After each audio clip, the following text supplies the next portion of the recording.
The simple life of the 1950s, with defined family roles, was about to end. The 1960s were the beginning of a new time of upheaval in American society, culture, fashion, and attitudes, and music. A youthful ideas man was elected to the presidency in 1960. His energy charged many. The civil rights movement was getting underway in our country and in our own backyard, with Martin Luther King's March on Washington in August of 1963 and his I Have a Dream speech on the Lincoln Memorial steps.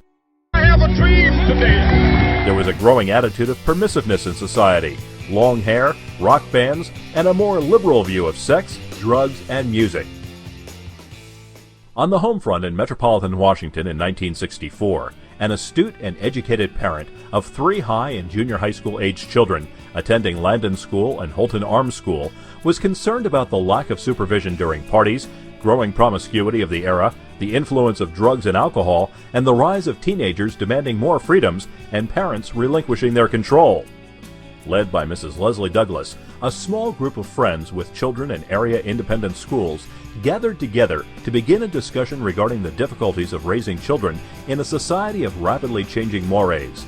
Disturbed by the growing attitude of permissiveness and the problems involved in entertaining for their teenagers at home, they developed the concept of a parents' association, the purpose of which would be to formulate some basic guidelines of social behavior for children of junior and senior high school age.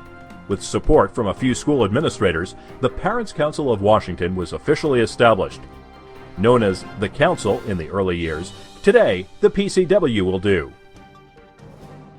The Parents' Council of Washington has always been governed by a volunteer board of directors.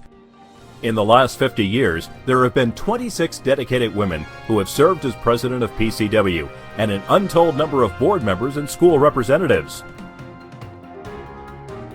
Our school representatives have and remain the pivotal component of the PCW. 50 years of meeting and discussions, special speakers and open forums, panel and roundtable discussions, and endless ways of schools sharing their resources with each other. The PCW is a collaborative effort between parents, schools, and students. The first PCW publication was under the leadership of Mrs. Leslie Douglas, a suggested code for teenagers and their parents. It offers a set of standards of conduct for home entertaining, dating, drinking, and driving. The code, as it was referenced, was published in a pamphlet and card form. In January 1965, the PCW makes a TV debut. Hi, this is Pinky Lee, and welcome to the Mike Douglas Board Show. member Mrs. Alvin Ehrlich was interviewed by Mike Douglas. It was carried in 30 cities and resulted in the PCW receiving more than 400 letters from around the U.S. and American embassies abroad. In the 1970s, the PCW coordinated mixers, or parties for students, hosted by member schools, incorporating the suggested guidelines from the Code of Conduct. Can you imagine this happening today?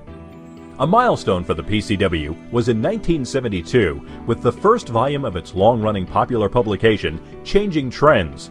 It was a booklet designed to provide updated information to parents on specific new trends affecting their children. Changing Trends was the precursor to the popular PCW book, Parent to Parent, Raising Kids in Washington, with 3 printings in the late 1990s. It was used and distributed by schools as a daily guidebook for parents, covering hundreds of adolescent issues. In the late 1970s, the PCW held 3 area coffees to improve dialogue with school representatives and to help the school reps better understand their roles. Over the years, these coffees evolved into what is known today as the PCW Fall Orientation Program. In 1974, the PCW published the newsletter. Initially, it was a synopsis of volunteer opportunities, but it was to morph into a recap of the organization's meetings. The newsletter was published in some form for 23 years and was the predecessor to the current PCW website. With the website up and running and the Facebook page, PCW's role of bringing parents and schools together to talk and share information was ultimately easier. Today, the fall of 2014, there are 60 member schools actively involved and engaged in the Parents' Council of Washington. PCW continues to respond to today's issues with thoughtful programs. The strong leadership of board members, along with committed school representatives and an engaged parent community, all work together to provide insights and support to those who help to shape our children's lives. This past May, there was a gathering of many past PCW board presidents. It was a time of remembrance. The possibility of an annual PCW program for grandparents was even discussed.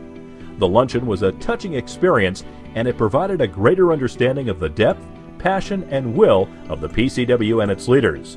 And so it continues. Congratulations, PCW. Carry on. We wish you and the many future parents in independent schools all the best. To 50 more years of discussion, loving, and caring for our children.